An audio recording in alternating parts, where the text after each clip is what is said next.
class. Thank you for viewing my video today.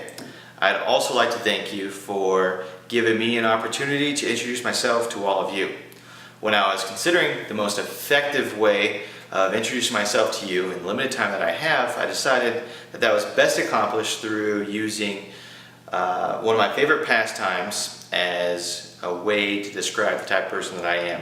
That pastime is surfing, which is why I bring you out to my garage to view my surfboard collection.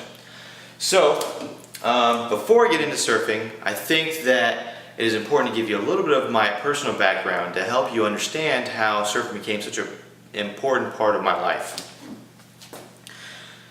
I learned how to swim when I was about 5, growing up in Michigan, and pretty much ever since then, water has been more or less an obsession to me.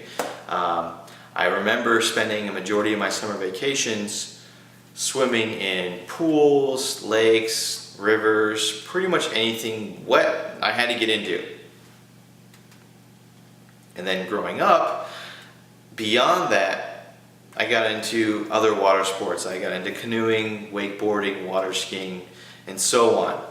But it wasn't until I was 14 when I moved from Michigan to Sacramento that I saw the ocean for the first time. And that really solidified my love of water, I think, that first time I saw the ocean. And it wasn't just the, seeing the ocean, because you could see an ocean in a picture or whatever else. It was the full picture. It was the smell, the sound of the ocean, the dynamic range of all the lights that you saw that really made an imprint on me. And it's never left me since. But it wasn't really until I enlisted in the Marine Corps years later that I got to really play around in the ocean because I got stationed in Okinawa, Japan. And in Okinawa, I was able to take the opportunity to pursue a scuba diving credential, and then I spent the next 4 years diving all the different dive sites in Okinawa. And I'll tell you, that was some of the most amazing moments of my life. Regardless, at the end of my tour, I PCS'd from Okinawa, and now I live in Southern California with my family. And within the first week I had bought a board. I decided to play it safe, and I bought a 9.5-foot long board.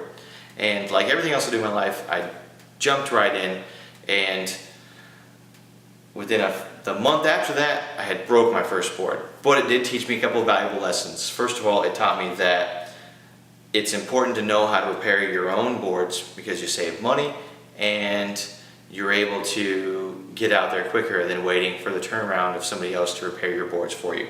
Secondly, it taught me to have backup plans, which is why you see the board display that you do, because backup plans is, for me, having multiple boards.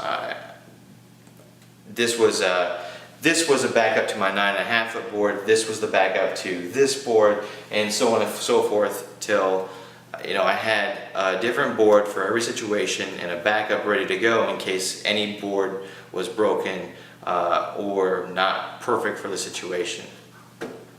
And that's why you see the boards that you do in front of you.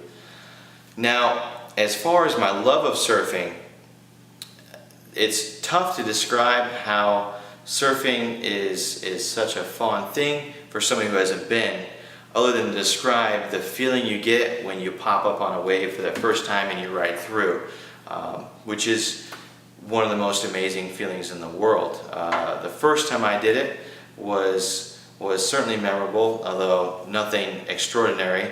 It was a small wave, and I was on a long board, and I just happened to catch it just right, and I stood up for a brief second before I wiped out. But regardless, the act of standing up on a wave and just cutting into it was one of the most amazing feelings of my life. And since then, every time I'm on a board, it's a pursuit of the perfect wave. To me, the perfect wave is when you paddle out and you catch that wave at the right angle, you cut into it, and as you're dropping down on this massive wave, you see the barrel of it come up over you, and you're able to reach up and touch the inside of the barrel as you look to the shoulder and you ride through. And I realized that for me, the perfect wave is just a metaphor for how I look at life, which is what brings me to the whole purpose of this introduction, which is to help introduce the type of person that I am.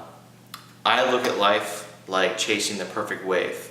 For me, chasing the perfect wave is constantly pursuing the next best thing, and whether or not I fail or I succeed, I'm always going to pursue.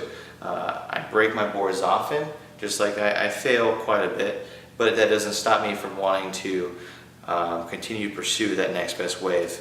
And I hope that in the time that I've been given, I've been able to teach you all a little bit more about myself, and you're able to get to know me a little bit better.